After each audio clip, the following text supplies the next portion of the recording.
comparing the Mercedes W126, 140, and W221 turbo diesels.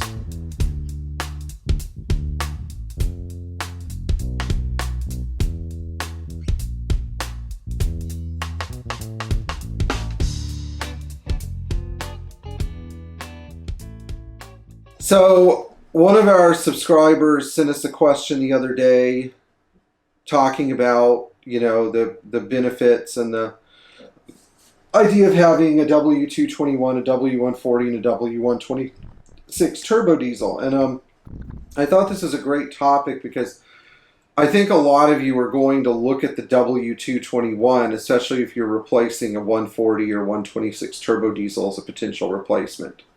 And we're going to talk about the pros and cons of the W221 turbo diesel and how it stacks up against the 126 and the 140. So, in my opinion, the point of having a diesel is to have a car that is non-computerized, is relatively efficient, will run for an extremely long time without giving you any major headaches or difficult problems, and will have a relatively low cost of maintenance after you sort the car. When you're sorting the car, the cost of maintenance book goes out the window because studies have shown at Pierre Hedary's that if you sort your car on a really tight, overly restrictive budget, you end up with a mediocre result. For all of you that don't do this, thank you. Appreciate it a lot. A lot. Anyway, the 221. 240 horsepower, 40 miles per gallon, available all-wheel drive, super fast car, 0 to 60 in like 6 seconds. All of the S-Class amenities. I don't know how many were sold in the United States. Perhaps some of you know, but, Americans, whatever.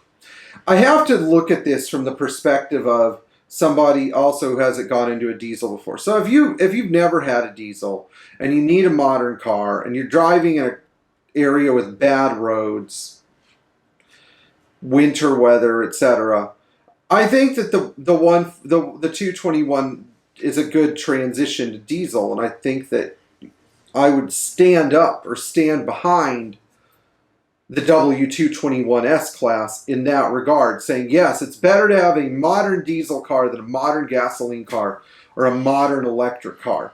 Not that there's anything wrong with a modern electric car or modern gasoline car, but if you're, the way it goes is like this. If you're going to drive an electric car, you get a Tesla because Tesla makes good electric cars. If you're going to make, if you're going to get a gasoline car, you get the simplest one you can because gasoline cars are ubiquitous. And if you're going to get a diesel, then you get a Mercedes because Mercedes makes the best diesels. I know that recently Mercedes has come under fire with a stupid lawsuit about them cheating on emissions or whatever. Harley Davidson cheats on emissions too, and nobody punishes them. Emissions lawsuits are BS. U.S. emissions standards are overly restrictive. I don't like any of it, But I think that the 221 is a great car if you've never had a diesel before. But if you know the glory of Mercedes diesels, the bottom line is that you can't really replace the 300 SD. Now, if you compare the 140 to the 300 SD, sure, the 140 is quieter, and it's got a little more power, and it's a really nice car as far as how it's trimmed and everything. It's like a bank vault, but I think it loses the diesel simplicity. Now you can make this argument going from a 240D to a 300 SD that the element of simplicity is lost, but I felt that the 300 SD and to a comparable extent 300 SDL and 350 SD and SDL were really great cars from the perspective of somebody who appreciates the 126. The whole 126 body was engineered the right way. It was engineered with nothing that was like unrepairable.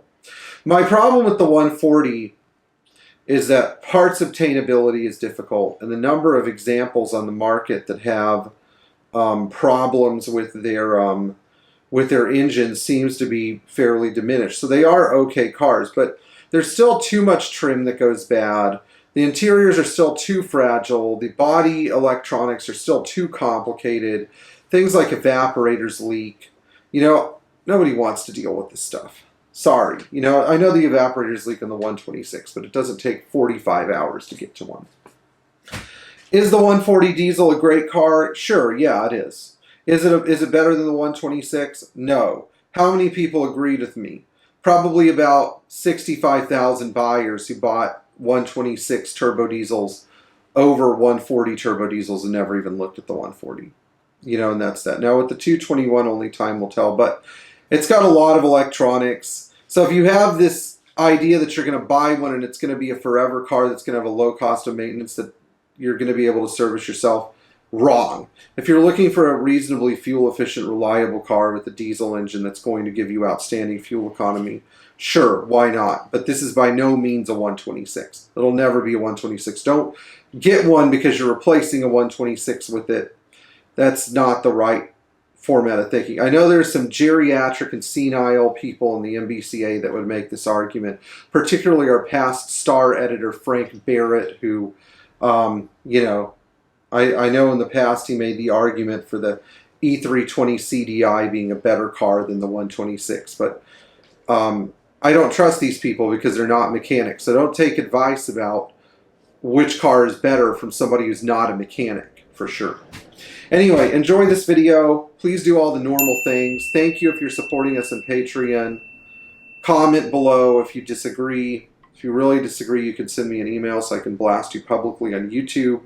And in the meantime, enjoy working on your Mercedes Benz. Thank you.